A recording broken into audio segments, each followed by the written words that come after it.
approach already feels worthy of a chateau. You come in through the gate into a huge gravel circle, and there it is, the first glimpse of the building in all its glory. But the thing that really stops you in your tracks is the copper beach. Centuries old, taller than the house itself, and somehow even older than the building. That alone is your first wow moment right here at the entrance. Let's step inside. The hall hits you with the high ceilings, tall windows and light pouring in everywhere. It's a total opposite to the outside. The brickwork feels classic and refined, but in here it's bright, open and full of modern charm. The shared spaces are off to the left, but let's start with the suites. The last one is the one we actually slept in. Up the stairs to the first floor landing, where the style of the place really shows itself.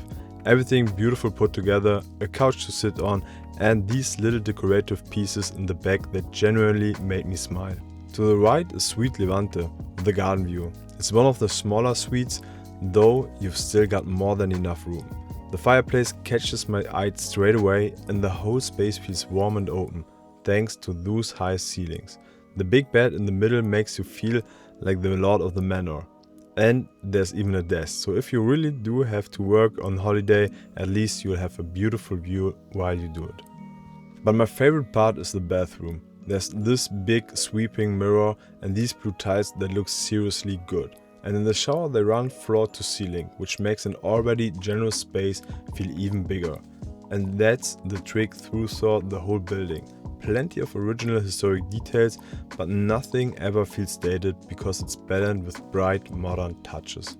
And if you enjoy places like this, hit the subscribe button, there's plenty more to come. Up the stairs one more time to the top floor and the attic suites, each around just over 400 square feet. On the right is Suite Meltemi, and just look at the size of this room and how good those exposed beams look.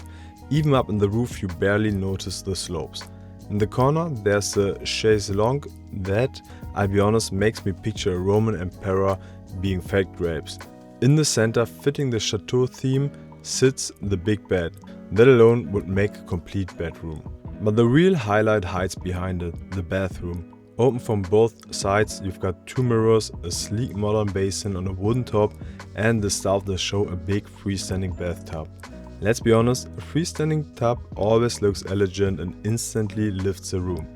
As lovely as that was, the suite we liked even more, and the one we slept in is Suite Notos. At first glance there are clear parallels with the other suite, but this one feels noticeably brighter for two reasons.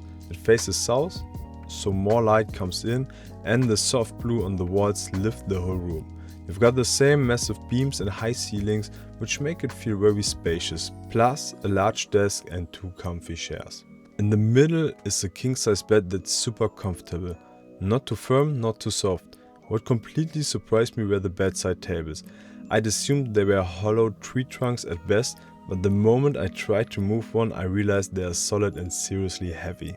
Here the bathroom only opens from one side, which is no problem at all. You still got that gorgeous freestanding tub, and as I hinted earlier, we couldn't resist running ourselves the bath. A custom curved mirror, a big wooden vanity and a large walk-in shower, open but easily big enough that flooding is never an issue. Modern but with the old elements still woven in. Those were three of the suites at the Petit Chateau Vercourt. There are more, and you can even rent the whole chateau for yourself, friends and family. My personal favorite was Suite Notos. Let me know in the comments which one would be yours. What we haven't seen yet are the shared spaces. Off the entrance is the living room, and I can hardly think of a room that captures the character of a chateau better. You can picture people sitting here in front of the marble fireplace, switching off from the world. The old charm is all still there, yet the room feels bright and modern despite the history. And it's just a great place to sit and take in the little details. The last room is the dining hall, where breakfast, included with every booking, is served. The room alone is impressive. A long table at its center and a mirror above the fireplace that gives it the real depth. During the day you can help yourself to fruit, coffee or tea, something we use constantly. Every time we ran down to the car, we'd grab a quick espresso on the way through.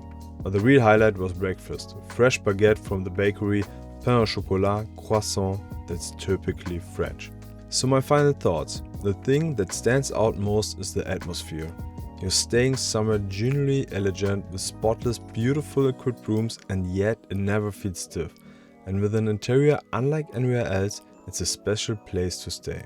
At $240 or $260 for the larger suite, the price is more than justified when you're sleeping in an actual chateau with a great breakfast and nature all around you. And between us, I'd always pay the extra 20 euros for the bigger suite.